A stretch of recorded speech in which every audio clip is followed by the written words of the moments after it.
ಶೀಘ್ರವೇ ಬಸ್ ಪ್ರಯಾಣ ದರ ಏರಿಕೆ ಆಗುವಂಥದ್ದು ಯಾವುದೇ ಅನುಮಾನ ಇಲ್ಲ. ಗಂಡನ ಕಡೆ ಕಿತ್ಕೊಂಡ್ಬಿಟ್ಟು ಹೆಂಡತಿಗೆ ಫ್ರೀಯಾಗಿ ಕೊಡೋ ಕೆಲಸ ಇದು ಸುಲಭವಾಗಿ ಮಾಡುವಂಥ ಕೆಲಸವನ್ನ ಸರ್ಕಾರ ಮಾಡ್ತಾ ಇದೆ. ಯಾಕೆ ಅಂತಾರೆ, ಗಂಡ ಕಾಸು ಕೊಟ್ರೆ ಹೆಂಡತಿ ನಾನು ಕೊಟ್ಟೆ ಅನಿಸ್ಕೊಳ್ಳೋದು ಬೇಡ, ಸರ್ಕಾರದ ಕಡೆಯಿಂದ ಕೊಟ್ಟರೆ ಸರ್ಕಾರ ಫ್ರೀ ಕೊಡ್ತೀರಿ ಅಂತ ಅನಿಸ್ಕೊಳ್ಳೋದು.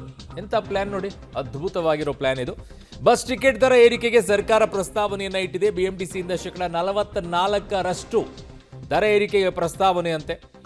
100 ರೂಪಾಯಿ ಇದ್ರೆ 55 ರೂಪಾಯಿ, 44 ರೂಪಾಯಿ ಏರಿಕೆ. KSRTCಯಿಂದ ₹33 ದರ ಏರಿಕೆಗೆ ಪ್ರಸ್ತಾವನೆ. 100 ರೂಪಾಯಿ ಟಿಕೆಟ್ ಇದ್ರೆ 33 ರೂಪಾಯಿ ಏರಿಕೆ ಮಾಡ್ತಾರೆ. ಶಕ್ತಿ ಯೋಜನೆ ಬಾಕಿ ಡೀಸೆಲ್ ದರ ಹೆಚ್ಚಳದಿಂದಾಗಿ ನಿಗಮಕ್ಕೆ ಹೊರೆ ಆಗ್ತಾ ಇದೆ ಅಂತೆ. ಟಿಕೆಟ್ ದರ ಹೆಚ್ಚಿಸದಿದ್ರೆ ನಿಗಮಗಳಿಗೆ ಮತ್ತಷ್ಟು ಆರ್ಥಿಕ ಸಂಕಷ್ಟ. ಈಗಾಗಲೇ 4,500 5,000 ಕೋಟಿ ಬಾಕಿ ಉಳಿಸ್ಕೊಂಡಿದ್ದಾರೆ. ಪ್ಲಸ್ ಇನ್ನು ಬೇಕಾಗಿರುವಂಥದ್ದು, ಈಗ ವಿದ್ಯಾರ್ಥಿಗಳಿಗೂ ಬಸ್ ಫ್ರೀ ಮಾಡಿದ್ದಾರೆ, ಸೊ ಅದು ಹೊರೆ ಆಗುತ್ತೆ. ಈಗ ಸರ್ಕಾರ ಒಪ್ಪಿದ್ರೆ ದರ ಏರಿಕೆ ನಿಶ್ಚಿತ ಅಂತಿದ್ದಾರೆ. ಅಪ್ಪನ ಕಡೆ ಕಿತ್ಕೊಂಡ್ಬಿಟ್ಟು ಮಕ್ಕಳಿಗೆ ಫ್ರೀಯಾಗಿ ಬಸ್ಸಲ್ಲಿ ಓಡಾಡಕ್ಕೆ ಕೊಡೋದು, ಗಂಡನ ಕಡೆ ಕಿತ್ಕೊಂಡ್ಬಿಟ್ಟು ಹೆಂಡತಿಗೆ ಫ್ರೀಯಾಗಿ ಬಸ್ನಲ್ಲಿ ಓಡಾಡಕ್ಕೆ ಅವಕಾಶ ಮಾಡಿಕೊಡೋದು. ಏನು ಬೆಸ್ಟ್ ಅಲ್ರಿ ಇದು ಪಾಲಿಸಿ, ಮಸ್ತಾಗಿದೆ.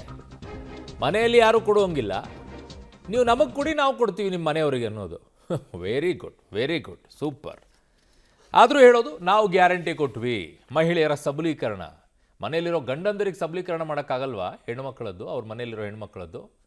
ಸರ್ಕಾರ ಗಂಡಂದ್ರ ಕಡೆ ಕಿತ್ಕೊಂಡ್ಬಿಟ್ಟು ಇವ್ರು ಅವ್ರ ಮನೆಯಲ್ಲಿರೋ ಹೆಣ್ಮಕ್ಳ ಸಬಲೀಕರಣ ಮಾಡ್ತಾರಂತೆ. ಇದು ಸಬಲೀಕರಣ. Very good.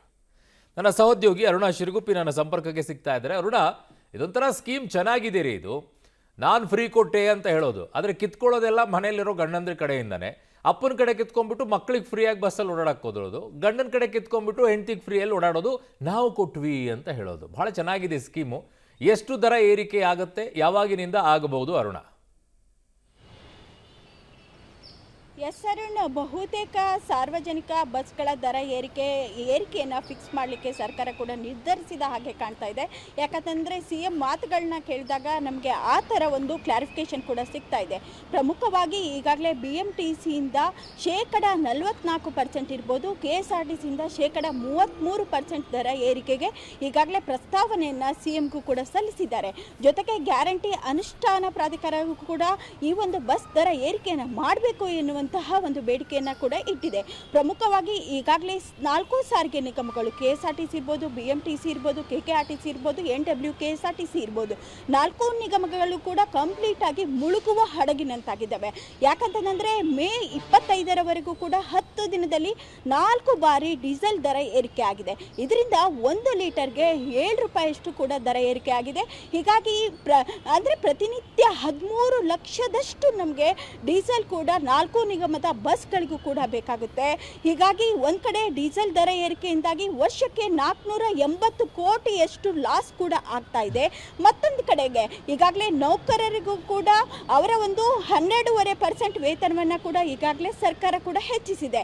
ಇದರಿಂದಾಗಿ ಅವರಿಗೆ 1,271 ಕೋಟಿಯಷ್ಟು ಕೂಡ ನೌಕರರಿಗೂ ಕೂಡ ಸಂಬಳದ ವೇತನದ ಹೊರೆ ಕೂಡ ಇದೆ.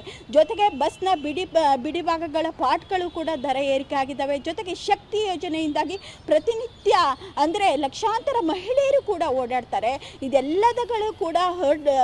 ಎಲ್ಲದರಗಳಿಂದಾಗಿ 4 ನಿಗಮಗಳು ಕೂಡ ಕಂಪ್ಲೀಟ್ ಆಗಿ ಮುಳುಗುವ ಹಡಗಿನಂತಾಗಿದ್ದಾವೆ. ಜೊತೆಗೆ ಶಕ್ತಿ ಯೋಜನೆಯ ಬಾಕಿ ಹಣವನ್ನು ಕೂಡ ಸರ್ಕಾರ ಉಳಿಸ್ಕೊಂಡಿದೆ. ಹೀಗಾಗಿ ಈ ಒಂದು 4 ನಿಗಮಗಳು ಉಳಿಬೇಕು ಅಂತಂದರೆ ಸರ್ಕಾರ ಬಸ್ ದರ ಏರಿಕೆಯನ್ನು ಮಾಡೋದು ಅನಿವಾರ್ಯ ಎನ್ನುವಂತಹ ಒಂದು ಪರಿಸ್ಥಿತಿಗೂ ಕೂಡ ಬಂದು ನಿಂತಿದೆ. ಅರುಣ್. ಓಕೆ ಅರುಣ, ನಿಮ್ಮೆಲ್ಲ ಮಾಹಿತಿಗೆ ಧನ್ಯವಾದಗಳು.